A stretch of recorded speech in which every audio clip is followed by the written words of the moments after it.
Well, there you are. Thanks, Gavin.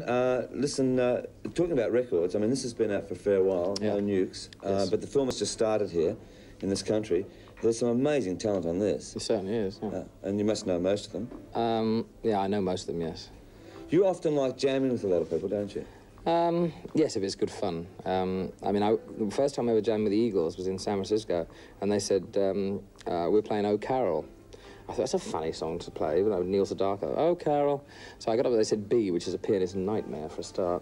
So I get there, very nervous, with the Doobie Brothers as well, this is. And so they start, actually it's Chuck Berry's Oh Carol, and I'm playing Neil Sedaka. So I feel a right prat, I can tell you. But no, I like jamming with people. Tina Turner came out with us in Sydney. Yeah, on Tuesday night. It's nice, it's fun for the audience. Right. If it's not too serious, it's got to be at the end of the show and it's got to be fun. Well, can you explain to me why this happened? No Nukes. It happened in New York, right? Yeah, it's a concert really done for everybody who's anti-nuclear power, and it's a very, very growing movement in America, as in a lot of countries, especially in Great Britain as well.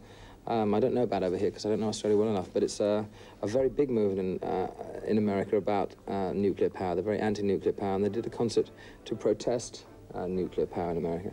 And there's a hell of a lot of people on that, and it's the music on the album is excellent. If you want to buy the album, it's excellently recorded music live. I don't think there's been any buttering up of the live soundtracks, and which happens a lot, doesn't it? Oh God, live albums are the pits, Right. because most people go in to the studio and just do the album. Leave that till Humdrum, because I want you to sit on with Humdrum. But this is a good album, yes. Now, talking about this, the track we're going to play is a guy who I deeply admire. I admire him too. I mean, I said about his record because I really believe that his records sound terrible.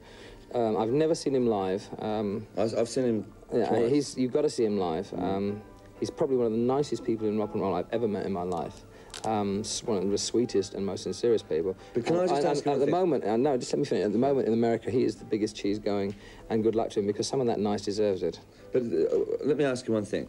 A couple of, about what, 4 or 5 years ago, 4 years ago, Time magazine and Newsweek all sort of had him on the front cover, declared him as sort of like the new messiah of rock. You've gone through that. How hard is it for you to live up to those sort of images, you know? It's much harder for him because he was hyped from the beginning, and then he had a terrible disagreement with his manager and had a lawsuit which kept him out of action for 2 years, right, recording-wise.